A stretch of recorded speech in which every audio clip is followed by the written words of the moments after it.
बहू से नफरत कहानी का पूरा आनंद लेने के लिए वीडियो को लास्ट तक देखिए और चैनल को सब्सक्राइब जरूर करिए। मम्मी, मैं कह रहा हूँ ना, मैं सिया से ही शादी करूँगा, अन्यथा मैं ज़िंदगी भर कुंवारा रह जाऊँगा और यह मेरा अंतिम निर्णय है।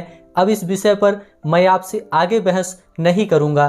तभी अभिनव की मम्मी रमा जी ने कहा, बेटा तू समझता क्यों नहीं है?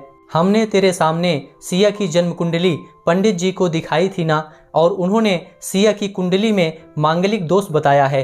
अब तू बता, सब कुछ पता होते हुए हम तेरी शादी एक मांगलिक लड़की से कैसे कर दें? तू जानता नहीं कि मांगलिक दोष वाले की जीवन साथी की मौत जल्दी हो जाया करती है, इसलिए तुझे मैं समझा रही हूँ, तू भूल जा सिया को। रमा जी ने अभिनव को बहुत समझाया, पर अभिनव का कहना था कि जब मैंने सिया से प्यार किया था तब मैंने उसके साथ प्यार करते हुए जन्म कुंडली का मिलान नहीं किया था, ना ही मैं इन मिलानों को मानता हूँ। इसलिए अब बस मैं शादी करूँगा तो सिर्फ सिया से, और यह मेरा आखिरी फैसला है। आखिर रमा जी को अपने बेटे की जिद के आगे झुकना पड़ा और पंडित जी के द्वारा बताए गए अनुसार सिया के मंगल दोष को दूर करने के लिए अभिनव के साथ शादी करने से पहले सिया की शादी एक पेड़ के साथ करवाई गई और उसके बाद सिया ने अभिनव से शादी करी। सिया दुल्हन बनकर अभिनव के घर आई, पर रमा जी को सिया का मांगलिक होना अभी भी खटक रहा था और रमा जी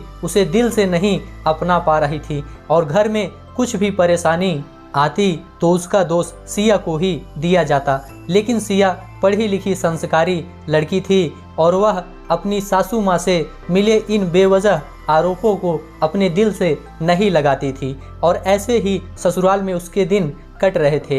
एक दिन अभिनव ऑफिस से जल्दी घर आ जाता है। तब रमा जी ने उससे पूछा, बेटा आज जल्दी कैसे आ गया?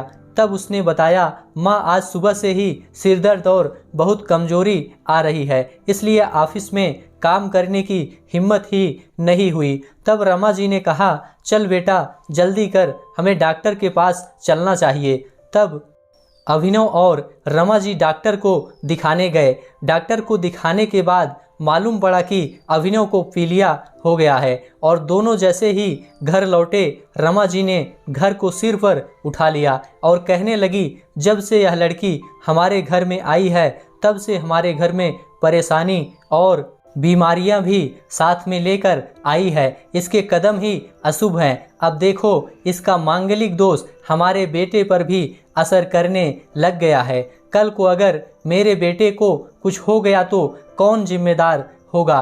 तभी सिया ने कहा, मम्मी जी प्लीज, और कितना नीचा दिखाएंगी मुझे? आज तक मैं चुप रही क्योंकि पापा ने यही सिखाया था कि बड़ों के आगे ससुराल में जवाब मत देना, पर आज तो आपने हद ही कर दी है। अगर मैं आज नहीं बोली तो जिंदगी भर खुद को माफ़ नहीं कर पाऊंगी। मम्मी जी, अगर आप पंडित जी पर भरोसा नहीं करती थी तो उनके कहे अनुसार आपने सारी मांगलिक दोष निवारण की विधि क्यों करवाई? क्यों पहले आपने मेरी पेड़ से शादी करवाई? दोष मेरा मांगलिक होना नहीं है, बल्कि दोष तो मेरा आपकी बहू होना है, क्योंकि घर में जाने अनजाने में कुछ भी परेशानी आती है उसको आप मुझसे जोड़ देती हैं, और जब कोई सास अपनी बहू से सिर्फ नफरत कर रही होती है तब यह बहू दोष बेटे बहू को नहीं पूरे परिवार को परेशानी में डाल देता है, और इस बहू दोष से मुक्ति भी सिर्फ सास ही दिलवा सकती है। बहू को अपनी बहू माने, उसे दिल से अपनाए, उसे भी सम्मान दे और यह महसूस कराए कि वह भी इस परिवार का सदस्य है, नहीं तो बहु दोष मांगलिक दोष से भी ज़्यादा पीड़ादायक हो जाता है। सिया की कही हुई बातें रमा जी के दिल को झकझोर रही थी और उन्हें मन ही मन पश्चाताप भी हो रहा था। उस समय उन्होंने सिया को कुछ भी नहीं कहा।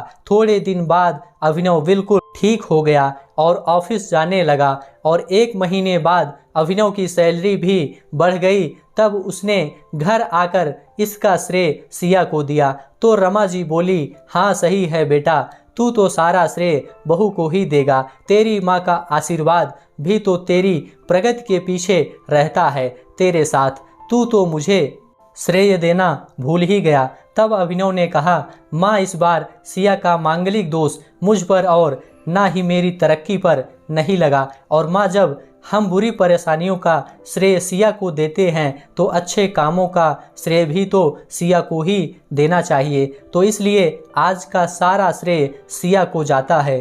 अभिनव ने हंसते हुए कहा। तब सिया बोली, अभिनव तो क्या तुम भी मुझे ऐसा समझते हो? तब अभिनव ने कहा, नहीं सिया, बिल्कुल नहीं, बल्कि मैं तो माँ को यह समझाना चाह रहा हूँ कि सुख दुख हमारे जीवन का हिस्सा है और कभी जीवन में खुशियाँ आती है तो कभी गम भी आते हैं। इसके लिए हमें परिवार के सदस्य या अपनी बहू को दोष देना उचित नहीं है। तभी रमा जी बोली, बेटा सही कह रहा है तू, और तेरी तरक्की ही बहुत है मुझे इस झूठे दोषों से बाहर निकालने के लिए।